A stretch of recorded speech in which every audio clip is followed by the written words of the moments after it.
विरोधी पक्ष वाले बहुत धुरंधर नेता थे, उनको हराई थी। उन्होंने ये भी वर्ड कहा था कि शेर के सामने बिल्ली क्या जीत पाएंगी।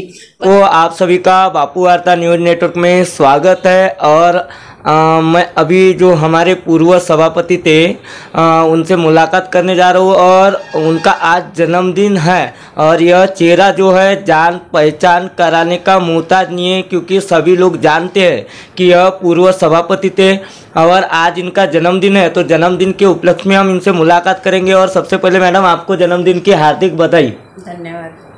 तो जिस प्रकार आपको दर्शक देख रहे हैं हमारे, और मैं आपको कुछ सवाल करना चाहता हूँ कि जिस समय आप सभापति पद पे थे और उस समय आपने अपने क्षेत्र में क्या क्या विकास कार्य किए हैं, ये सबसे पहले बताइए। मैं जिस समय सभापति थी तो उस समय बहुत सारी समस्याएं थी क्षेत्र में, और लोगों की भी बहुत सारे ऐसे पर्सनल काम रहते थे कि वो अपन ने अपने लेवल पे निपटाने का काम किए। जैसे श्रावणबाड़ संजय गांधी समिति में लोगों के फॉर्म भरना है, राशन कार्ड बनाना है, ये भी काम मैंने अपने समय में की हूँ। मेरे क्षेत्र में उस समय रेलवे पुलिया की एक बहुत गंभीर समस्या थी। जिस समय रेलवे पुलिया बना तो उस समय वहाँ पानी अड़ा हुआ रहता था, और हमारे स्कूल जाने वाली बच्ची है, लोग हैं जो गोरेगांव डेली आवागमन करते थे तहसील गोरेगांव रहने से, उस समय उनको रेलवे पटरी के ऊपर से अपनी गाड़ी ले जाना पड़ता था, क्योंकि मेरे ख्याल से 2 इंसान वहाँ डूब सके, 2 यानी 10 फीट पानी रह सके, इतना पानी जमा रहता था। तो ये बहुत अधिक समस्या थी। हमने रेलवे विभाग को बहुत बार लेटर दिए, पर 2-3 सालों से हमको रेलवे प्रशासन ने बहुत तकलीफ दी, पर कुछ काम नहीं किए।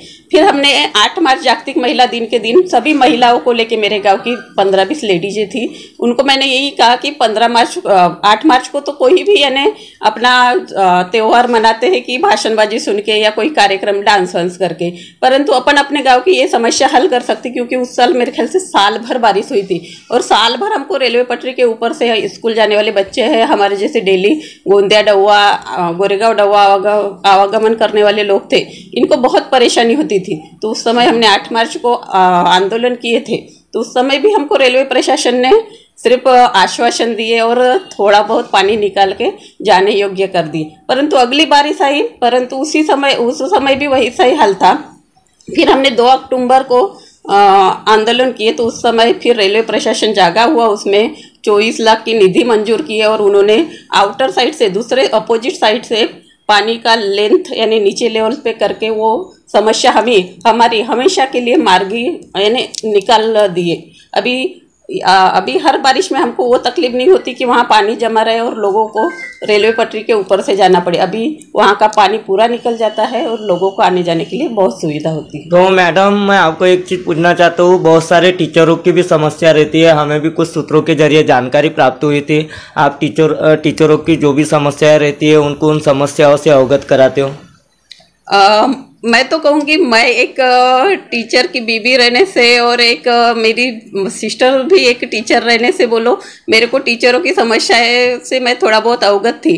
परंतु जब क्षेत्र में जब मेरे को पंचायत समिति सभापति का पदभार मिला, उस समय क्षेत्र में बहुत सारी ऐसी कठिनाई आती थी कि बहुत सारी जगह पे ताला लगा दिया गया था। मेरी सटवा है, ये तुमसर है अपने तालुके का, ये ऐसे जगह पे वहाँ के गांव के लोगों ने स्कूल को ताला लगा दिए थे कि वहाँ टीचर नहीं है तो हमको सुख सुविधाएं नहीं है। तो ये सभी प्रश्न मैंने अपने लेवल पे निपटा के उसी समय तुरंत निपटारा कर दी थी।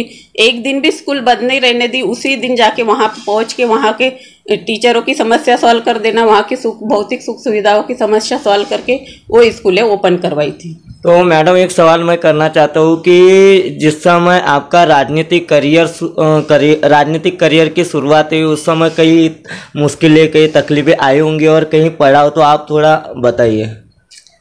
जिस समय मैं 2007 में, मेरी तो कोई मानसिकता नहीं थी कि मैं जस्ट शादी होके अपने ससुराल पहुंची थी, तो पर मेरे को गांव के लोगों का बोलो या अपने पक्ष का प्रेशर आया कि आपको नहीं लड़ना ही पड़ता है। तो उस समय मैंने 2007 का चुनाव लड़ी थी। फिर मेरे 2.5 साल ही ग्राम पंचायत को हुए थे कि फिर पक्ष का और आदेश आया कि आपको पंचायत समिति लड़ना पड़ता है। तो मैंने पक्ष का आदेश स्वीकार करते समय उस समय भी जनरल सीट पे पंचायत समिति सदस्य का चुनाव लड़ी थी, और उस समय भी बहुत विरोधी पक्ष वाले बहुत धुरंधर नेता थे, उनको हराई थी। उन्होंने ये भी वर्ड कहा था कि शेर के सामने बिल्ली क्या जीत पाएंगी, परंतु मेरे कार्यकर्ताओं, हमारे पक्ष के सभी वरिष्ठ कार्यकर्ताओं और सभी मतदाताओं का ऐसा आशीर्वाद रहा कि मैंने उस समय भी विरोधी पक्ष वालों को हराई थी, और अभी भी मेरे पक्ष के लोगों ने मेरे को, पक्ष ने बहुत सारी जिम्मेदारियां दी। पहले मैं तालुका लेवल पे महिला आघाड़ी की महामंत्री थी, फिर तालुका अध्यक्ष रही, अभी भी जिले की ओबीसी जिलाध्यक्ष हूँ, महिला आघाड़ी की जिलाध्यक्ष हूँ, और मेरे को पंचायत समिति सदस्य का चुनाव लड़ने का भी पक्ष की तरफ से आदेश था, और वो भी चुनाव मैंने अच्छे वोटों से निकाल के अपने पक्ष का कार्य और समाज सेवा करती रहूँगी, ऐसा मेरा मानना है। तो मैडम, आपका जन्मदिन है और जन्मदिन के अवसर पर आप क्या आह्वान करना चाहोगे? मैं तो बोलती हूँ कि आज समय की डिमांड है कि अपन जैसे सेंद्रीय खेती की तरफ बढ़े, वैसे ही पेड़ भी लगाना चाहिए, क्योंकि आज अपन ने देखे है कि बेमौसम बारिश हो रही है।